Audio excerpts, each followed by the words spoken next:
அஸ்ஸலாமு அலைக்கும். Welcome to ஃபாமினிசார் கிச்சன். இன்றைக்கி நம்ம ஒரு அருமையான வெண்டைக்காய் மோர் குழம்பு எப்படி செய்யலாங்கிறத பார்க்கலாங்க. ஃபஸ்ட்டு நான் ஒரு பவுல் எடுத்துட்டேன். அதில் ஒரு ஸ்பூன் கடலைப்பருப்பு, ஒரு ஸ்பூன் பச்சரிசி, இது ரெண்டுமே தண்ணி ஊற்றி ஊற வச்சிடலாம் ஒரு 1/2 மணி நேரத்துக்கு. இது ஊறட்டுங்க. நான் ஒரு 1/2 லிட்டர் தயிர் நல்லா அடித்து வச்சுருக்கேங்க. தயிர் நம்ம பேக்கெட்டில் செய்யும்போது அப்படியே போடக்கூடாது, அடித்து தான் போடணும். இப்போது அரைக்கிறதுக்கு 3 சின்ன வெங்காயம், 3 பல் பூண்டு, 2 பச்சை மிளகாய், 1 கீத்து தேங்காய், 1 ஸ்பூன் சீரகம், அதுக்கப்புறம் நம்ம ஒரு 1/2 மணி நேரம் ஊற வச்சுருந்தோம் இல்லைங்களா, அந்த அரிசி கடலைப்பருப்பு அதையும் இதில் போட்டுருங்க. இப்போ கொஞ்சம் தண்ணி ஊற்றி நம்ம மிக்சியில் அடிச்சுட்டு வந்துடலாம். அடித்தாச்சுங்க. இப்போ சமைக்க நிற்கலாம். நான் ஒரு வடைச்சட்டி எடுத்து வச்சிட்டேங்க. மோர் குழம்புக்கு தேவையான ஆயில் ஒரு கரண்டி ஊற்றிட்டேன். எண்ணெய் சூடாகட்டும்.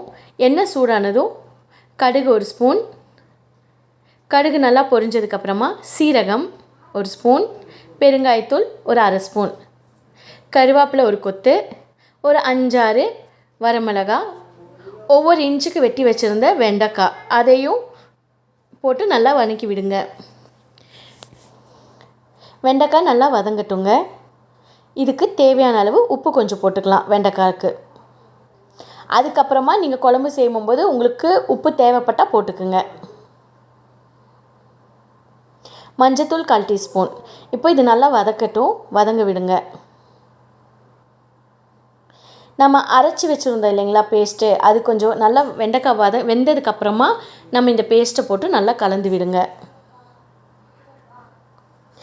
தேவையான அளவு தண்ணி ஊற்றிக்கலாம். இப்போ இது நல்லா கலந்து விடுங்க.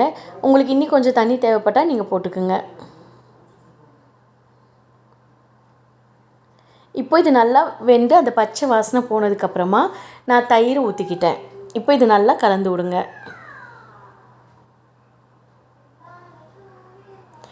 இப்போ இதில் கொஞ்சம் நம்மளுக்கு தேவையான அளவு தண்ணி நான் ஊற்றிருக்கேங்க. உங்களுக்கு எந்த அளவுக்கு கெட்டி வேணும்னு பார்த்து நீங்களும் தண்ணி ஊற்றிக்கிங்க.